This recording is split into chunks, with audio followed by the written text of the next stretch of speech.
You, John Fitzgerald Kennedy, do solemnly swear. I, John Fitzgerald Kennedy, do solemnly swear. That you will faithfully execute the office of President of the United States. That I will faithfully execute the office of President of the United States. And will, to the best of your ability. And will, to the best of my ability. Preserve, protect, and defend the Constitution of the United States. Preserve, protect, and defend the Constitution of the United States. So help you God. So help me God.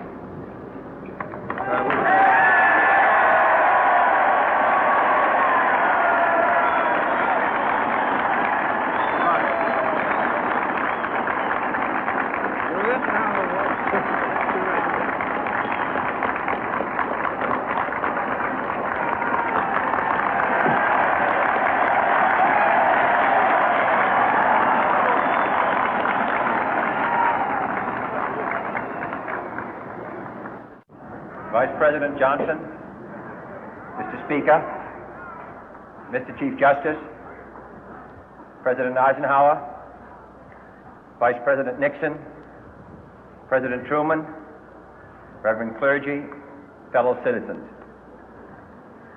We observe today not a victory of party, but a celebration of freedom, symbolizing an end as well as a beginning, signifying renewal as well as change. For I have sworn before you and Almighty God the same solemn oath our forebears prescribed nearly a century and 3/4 ago. The world is very different now, for man holds in his mortal hands the power to abolish all forms of human poverty and all forms of human life. And yet the same revolutionary beliefs for which our forebears fought are still at issue around the globe. The belief that the rights of man come not from the generosity of the state, but from the hand of God. We dare not forget today that we are the heirs of that first revolution. Let the word go forth from this time and place to friend and foe alike that the torch has been passed to a new generation of Americans born in this century, tempered by war, disciplined by a hard and bitter peace, proud of our ancient heritage, and unwilling to witness or permit the slow undoing of those human rights to which this nation has always been committed and to which we are committed today at home and around the world.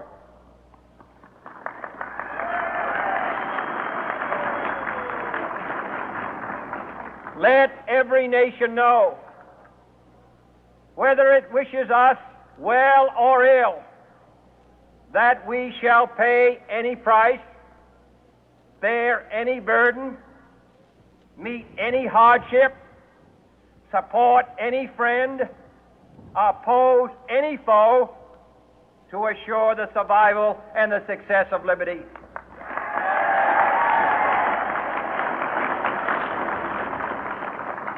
This much we pledge and more. To those old allies whose cultural and spiritual origins we share, we pledge the loyalty of faithful friends. United, there is little we cannot do in a host of cooperative ventures. Divided, there is little we can do, for we dare not meet a powerful challenge at odds and split asunder.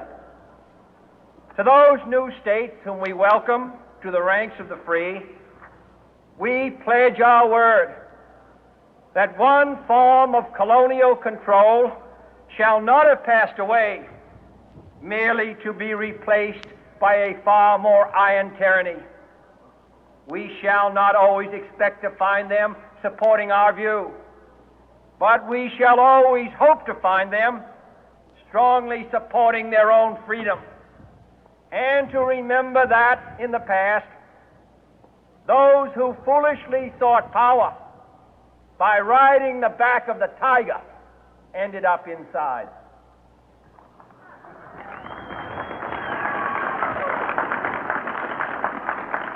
To those people in the huts and villages of half the globe struggling to break the bonds of mass misery, we pledge our best efforts to help them help themselves for whatever period is required, not because the communists may be doing it, not because we seek their votes, but because it is right. If a free society cannot help the many who are poor, it cannot save the few who are rich.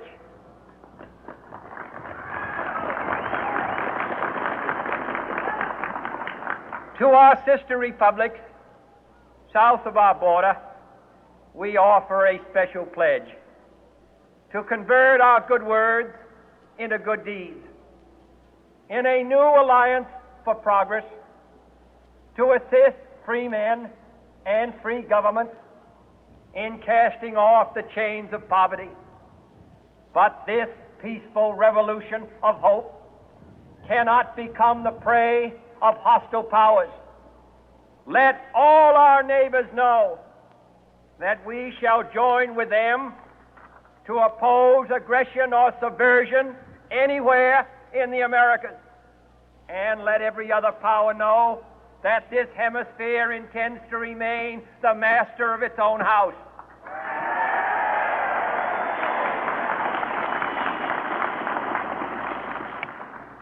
To that World Assembly of Sovereign States, the United Nations, our last best hope, in an age where the instruments of war have far outpaced the instruments of peace, we renew our pledge of support to prevent it from becoming merely a forum for invective, to strengthen its shield of the new and the weak, and to enlarge the area in which its writ may run. Finally, to those nations who would make themselves our adversary, we offer not a pledge, but a request that both sides begin anew the quest for peace. Before the dark powers of destruction, unleashed by science, engulf all humanity in planned or accidental self-destruction, we dare not tempt them with weakness, for only when our arms are sufficient beyond doubt can we be certain beyond doubt that they will never be employed. But neither can two great and powerful groups of nations take comfort from our present course, both sides overburdened by the cost of modern weapons, both rightly alarmed by the steady spread of the deadly atom, yet both racing to alter that uncertain balance of terror that stays the hand of mankind's final war. So let us begin anew, remembering on both sides that civility is not a sign of weakness, and sincerity is always subject to proof. Let us never negotiate out of fear, but let us never fear to negotiate.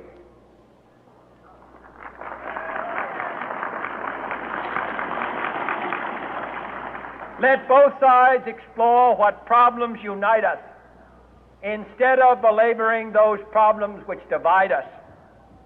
Let both sides, for the first time, formulate serious and precise proposals for the inspection and control of arms, and bring the absolute power to destroy other nations under the absolute control of all nations.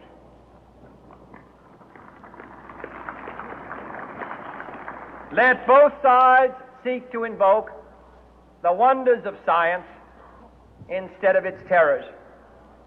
Together, let us explore the stars, conquer the deserts, eradicate disease, tap the ocean depth, and encourage the arts and commerce. Let both sides unite to heed in all corners of the earth the command of Isaiah to undo the heavy burden and let the oppressed go free. And if a beachhead of cooperation may push back the jungle of suspicion, let both sides join in creating a new endeavor, not a new balance of power, but a new world of law, where the strong are just and the weak secure and the peace preserved. All this will not be finished in the first 100 days, nor will it be finished in the first 1,000 days, nor in the life of this administration, nor even perhaps in our lifetime on this planet. But let us begin.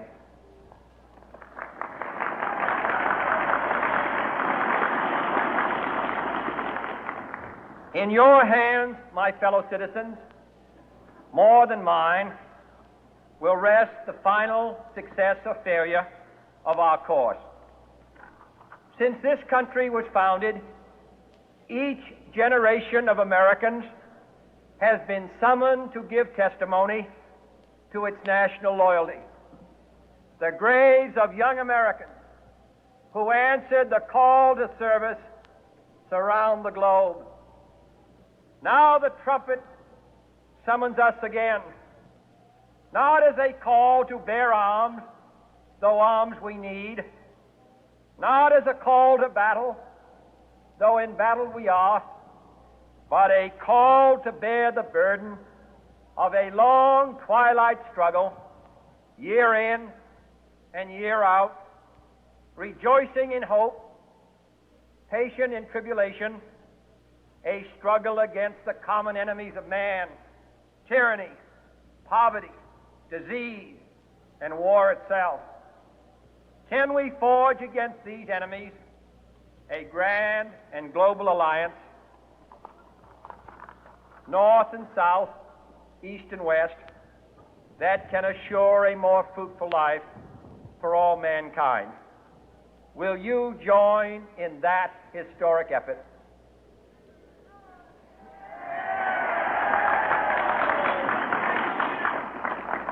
In the long history of the world, only a few generations have been granted the role of defending freedom in its hour of maximum danger.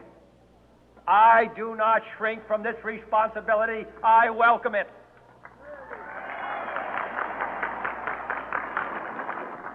I do not believe that any of us would exchange places with any other people or any other generation.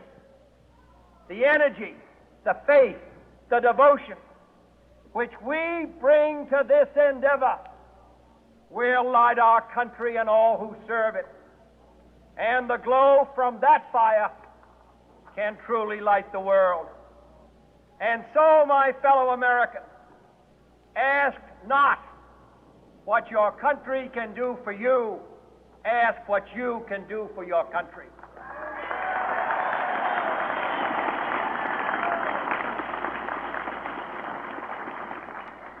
My fellow citizens of the world, ask not what America will do for you, but what together we can do for the freedom of man.